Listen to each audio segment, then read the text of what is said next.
কি আবৃত্তি করে শোনাবে, আমরা সকলেই ওনাকে উৎসাহ দেবো ইনশাল্লাহ। মানুষের মাথায় ভূত চাপে, আমার মাথায় চেপেছিল ফুলকপি। কোন দুঃখে আমি সেদিন ফুলকপি নিয়ে একটা ছড়া লিখেছিলাম। শীতের দিনে তোমার কাছে ফুল চাইনি প্রিয়, সময় পেলে ভাজা করে ফুলকপি দিও।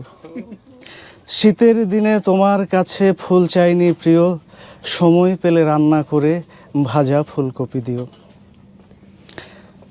ফেসবুকে এই ছড়া পোস্ট করার পর আমার জীবন এবং যৌবন ভাজা ভাজা ভাজা তিলের খাজা হয়ে গেছে। বউ আমাকে বলল, এই কবিতা তুমি কার উদ্দেশ্যে লিখেছ? আমি সরল গলায় বললাম, কার উদ্দেশ্যে মানে? এরপর বউ আমাকে একগাদা প্রশ্ন করলো, সব মিলিয়ে প্রায় 5 প্রশ্ন।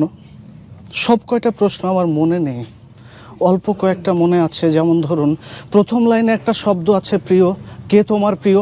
কে তোমাকে ফুল দেয়? দিনে কয়বার দেয়? কেন দেয়? কিভাবে দেয়? কোথায় দেয়? কি ফুল দেয়? আর কি কি দিছে? কি কি দিতে বাকি রাখছে? তাজা ফুল না প্লাস্টিকের ফুল দেয়? কার কাছে তুমি এই শীতে ফুলের বদলে ফুলকপি চাইছো? হ্যাঁ, এত কিছু থাকতে ফুলকপি চাইতে গেলে কেন?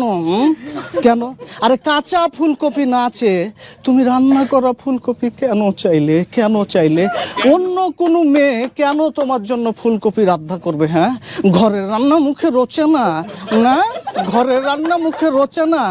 আরে ফুলকপি মানে কি শুধু সবজি ফুলকপি না? এর অন্য কোনো গোপন অর্থ আছে? গোপন অর্থ আছে। সারা জীবন ফুলকপি খেয়েও স্বাদ মেটে না। না, কবে তোমার পেট ভরবে? আর কত ফুলকপি চাও?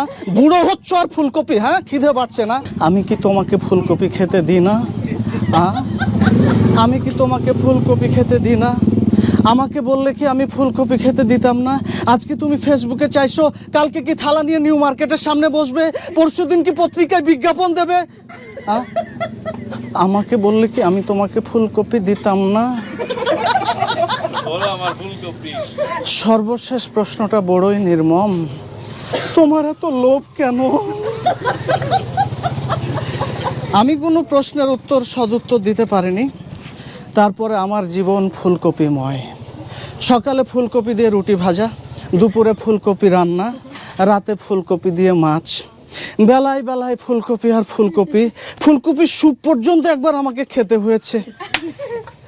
বিশ্বাস করেন, গত 1 সপ্তাহে আমি যে পরিমাণে ফুলকপি খেয়েছি, মাটিও মানুষের উপস্থাপক জনাব সিরাজ সাহেবও তার গোটা জীবনে, বিশ্বাস করেন, এতগুলা ফুলকপি দেখেওনি।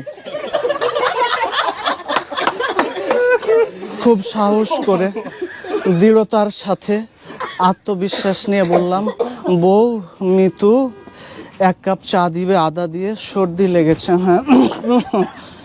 মিতু পাথর মুখ করে চা বানাতে গেল। আমি ভয়ে ভয়ে থাকি, না জানি আদার বদলে ফুলকপি দিয়ে দিবে। সে খুব শান্তশিষ্টভাবে লাস্যময় হিসেবে আদা দিয়ে চা নিয়ে আসলো। আমি খুব হাস্যভাবে তার সামনে গেলাম আদা চা নিব। বললাম, দাঁড়াও দাঁড়াও দাঁড়াও, খালি পেটে চা খেতে নেই, ফুলকপির বড়া ভেজেছি, ওটা খেয়ে তারপরে চা খেও। আর একটা প্রশ্ন, তুমি বলো তো সত্যি করে, আমাকে ছাড়া তুমি জীবনে আর কত ফুলকপি খেয়েছো?